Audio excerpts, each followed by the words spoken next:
Baby, I'm a gangster too.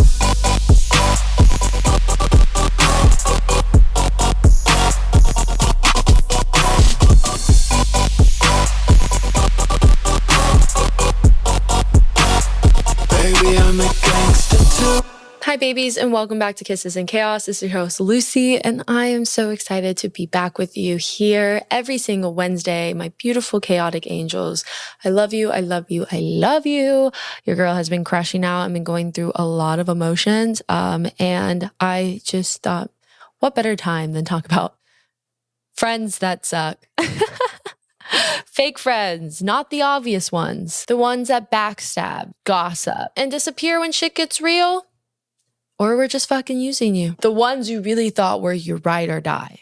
The ones you trauma bonded with. The ones that acted like your fucking soulmate, bitch, but ended up being fucking trash. I have gone through a lot of friends in my fucking life, and I haven't been the best friend at some points either in my life. I think that's really, really normal, especially when you're growing up and learning. But I am very blessed right now to have 6 amazing best friends that I know would keep all my secrets.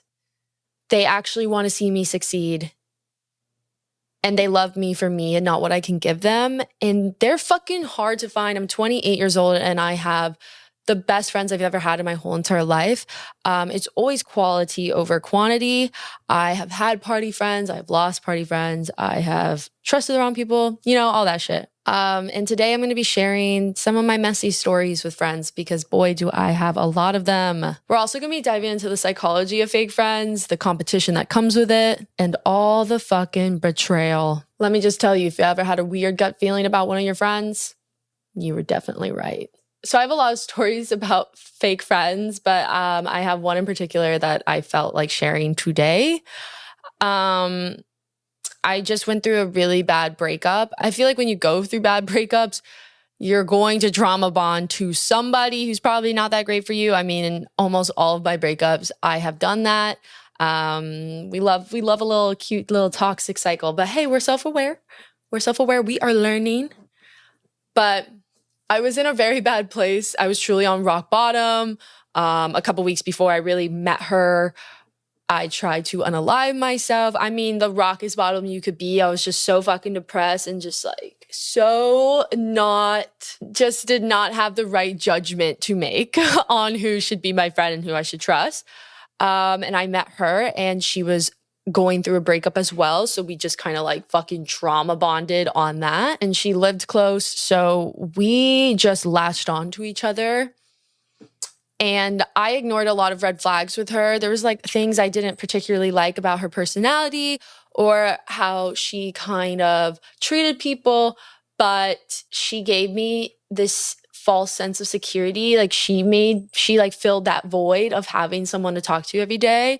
And I just moved and it was just a lot. You're in a very vulnerable place. And like I said, we weren't healing together. We were just trauma bonding. And trauma bonding is when you form an intense emotional connection with someone based on shared pain, not shared values. It creates a false sense of loyalty and closeness. And like I said, I ignored a lot of red flags, right? She was probably one of the meanest people I've ever met in my whole entire life. I think all of us can be mean. And I also think if you're depressed, you give a fuck less. Because if you kind of want to die, you're I really don't give a fuck about anything or anyone's feelings.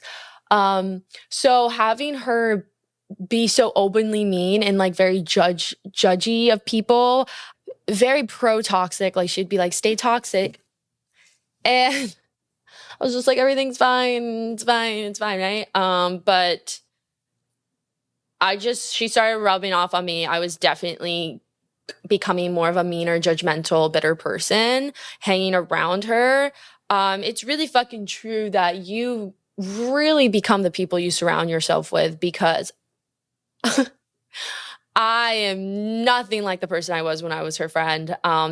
That version of me is non-existent, thank God. I mean, I can be cunty, and hey, I love to judge a little bit. I mean, there is a drag queen inside of me, but she was just so open about it, and she would make people feel bad about themselves, and I don't like that. But the chaos and the toxicity of her was very familiar since my breakup was very toxic. So it just, yeah. And I always just felt like we were like weirdly in competition with each other, like over money, over whatever outfit we were putting on, like it was just like this weird competition battle between us. And I hated it. It gave me so much anxiety. And basically we just had a falling out. And by that time I was like reconnecting with one of my best friends in the whole world. Her name is Lana. And me and her have known each other since we were 18. We call each other our invisible strings because we've just been in and out of our lives for so long. But never like out like a bad fallout, just simply, drift apart for a little bit during times of our lives, eras of our life. And me and her just started reconnecting again at the end of that friendship breakup. And I was like, wow, it's really true that when one door closes, another one opens, because I got the love of my life, like my best friend in the world. And now we're closer than ever. But the whole friend story, it gets so much worse. So let me dive more into that before I cry over how amazing before I cry over how amazing my best friend is. So during our friendship breakup, me and the girl I'm seeing, break up. Right? I saw someone very shortly after my other relationship. Don't recommend. We're definitely going to do an episode about moving on too quickly and stuff. I have a lot of stories about that because I tend to do that. But anyways, me and my situationship end and they become really good friends. Can you imagine? Can you fucking imagine your ex becoming best friends with your ex-best friend? The torture. They were going on trips together. I was like crashing the fuck out because to my ex situationship, I wasn't the best to her. I wasn't over my ex. I didn't have any capacity to be a good person to myself. So I couldn't be a good girlfriend. Like I was just so depressed and so miserable and so like, I was just not fun to be around, in my opinion. So yeah. So that my ex-best friend shares our personal messages to my ex. She shares everything I ever said about her. And with your besties, you guys can talk. You guys can be a little. I know whoever's watching, like, you probably fucking have been like, yeah, this gives me the ick, or yeah, I don't like this about him, or they fuck me weird, or they do this weird, or they kiss weird, or like they made this face, I was fucking like grossed out. You talk about your best friends about every inner thought you have, because those are thoughts you're not going to just bring up with your partner because they're just like, stupid thoughts and whatever. And I was probably being mean because this girl I was friends with was mean. At the end of the day, I'm a fucking adult. Like I'm not gonna sit here and be like, she made me say these things. No, I just know that it was because of how depressed I was and who I was hanging out with, and you become the people that you surround yourself with. And I truly believe that. But so she showed my ex this, and now that ex hates me so much, like a very intense amount of hate. She ended up telling me what my ex-best friend did and showed her everything. And I was just like, damn, like, I told her exactly what I told you guys. And now, I can never really save that relationship because the person I dated that my ex-best friend showed the messages to is a really good person. I just wasn't ready for her.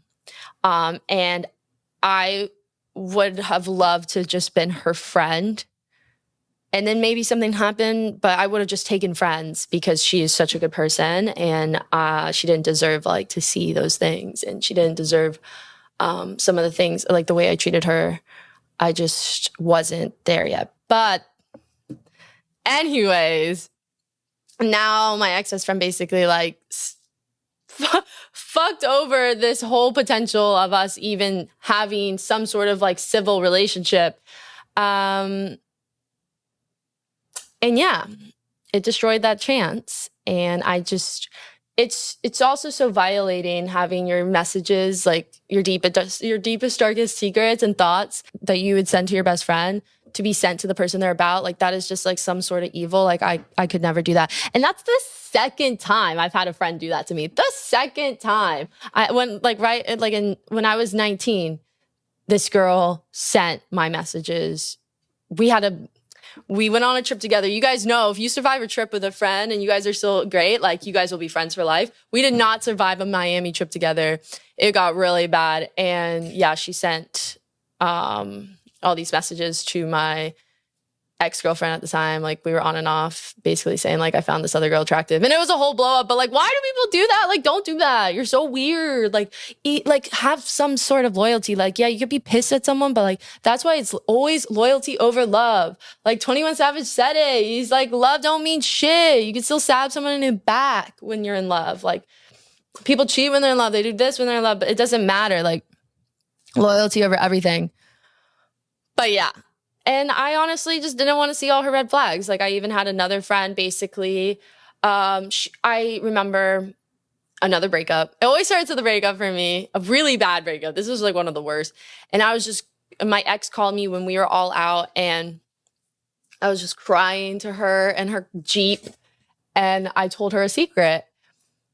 And it was a secret that really affected me at the time. It was very like, it was so fresh. It just happened. And I was like, please just don't tell anyone. This girl told everyone. And when she was asked, well, don't you think you shouldn't be saying this? She said, I don't think it's that big of a deal. It's not a big secret to me. But I said, girl, it is. And then I found out from one of my best friends now, one of my best friends, Sarah, I love her to death, like so fucking much. That girl that told my secret to everyone, Sarah was one of those people, and Sarah was the one who ended up telling me that she told me. And now me and Sarah are best friends, and we don't even talk to that girl because she was just like not a good friend at all. And she also told Sarah, like, you know, she should get in with me and be friends with me because I'll put them on guest lists and stuff for festivals. And I was just like, girl, fuck you. So whatever. I got her best friend and now we're besties. So in the end, I won, bitch. But anyways, if your bestie is not celebrating your wins, they are not your friends. If they are in competition with you, they are not your fucking friends. If they see you as competition, they cannot see you as a friend. They can't. If it's not mutual support, it's silent rivalry. Listen, there's been times where my friends who are in the same work as me get something, a festival or a booking that I didn't, and I can feel sadness, a little jealousy, but I'm still so happy for them, and all I want to do is see them succeed, even if that surpasses me. If you're feeling drained or constantly judged when you're hanging out with them, red fucking flag. It's literally your nervous system warning you, baby. Your vagus nerve literally detects emotional danger before your brain even catches it. That pit in your stomach after girls' night, that's your body saying, get the fuck out. These are not your friends. If they disappear when you're healing, not your fucking friend. Not your fucking friend. I'm sorry. I'm fucking sorry. They were loyal when you were spiraling and drinking and buying all of them fucking shots and shit. But as soon as you're in your fucking like peaceful, happy girl healing era, they're gone. I don't know. I find that fucking weird as shit. And it's happened to me before. When I went from being a party girl when I was 19 to somebody who really started taking my career seriously and started learning music, learning how to DJ, and like really submitting myself to being a homebody so I could try and have this career I've always wanted, I lost all those friends. And guess when they came back? When it started to work. Hey, Lucy, can I get the guest list? No, bitch. No, because you literally never kept in touch with me. And if you're the only one keeping in touch, I want you to not reach out and see how long it takes them to reach out, if they ever do. Because I have been in those one-sided relationships so many times. I actually have one friend right now who I think she's great, but every time we make plans, she doesn't text me on that day. Like I will, and then she doesn't text me, and then she'll text me weeks later and pretend like she didn't just bail. And it's so fucking weird. And I just haven't even replied to her last message. I was like, girl, stop making plans. Like, you're fucking annoying. I stayed close to toxic people because I was sad and depressed. And I was desperate for somebody to also have that sadness that I did, because when you guys are both sad together, you feed it. It's like this weird victim mentality thing. You don't just trauma bond with lovers. Can literally be your best friend. You fling to the familiar. If you grew up with chaos, that's what you're going to want. If your love interests have been chaotic, then that's what you're going to get. That's what you're going to cling to. Friends, family. Pain doesn't always pick safe people. It usually does the opposite. It picks matching energy. You need to surround yourself with people that you want to be more like. Some of my best friends are in medical and they're going to get like their doctorate or whatever, and they're reading so many books, and I'm just like, you guys are so beautiful and so smart and amazing. I'm obsessed with you guys. Like, I love you. And they just make me want to like go and fucking read a book or something. They make me want to be fucking better. Like, it's the saying that you shouldn't be the smartest person in the room, because then you're not filling yourself with people that are going to help you build. Like, you want friends that fill your cup and inspire you. You have to take it as an inspiration. You cannot be jealous, because that is not fair for them. Like I was saying before, I have the best friends I ever had in my whole entire life now. I'm very, very blessed. And I want you guys to have that too. We need to raise the standard right now. Your friends should be hyping you the fuck up. They should be hyping you up. They should be checking in on you. They should be like, oh my God, what was the promotion like? How was this interview? Your friend should be hyping you up. My best friends always say I'm like the biggest hype man, because I am always going to be the cheerleader. I'm going to be like, fuck yeah, guys. Like, you fucking got it, baby. You're amazing and wonderful and talented, and everyone is lucky to even be looking at you, because it's fucking true. And I believe that. And I want them to believe in themselves, especially in times of doubt. And everyone experiences that. You need to feel safe and supported and loved. Every time you hang out with your friends, you should feel rejuvenated and better than you did before you saw them. Every time I hang out with my besties, Lana, Emma, Sarah, Maria, Emily, Jane, I have so many good friends that I could literally trust with my fucking life. And I feel like myself more and more every day, because they constantly are reminding me of who I am in times of doubt and anxiety. They help me remember what is the point. It's hard out here because there's a lot of people that are using people, and there's a lot of people that don't know who they are, and hurt people. I have definitely not been the best friend to people before 100%. That's crazy. Especially when I was younger, I was a little rat.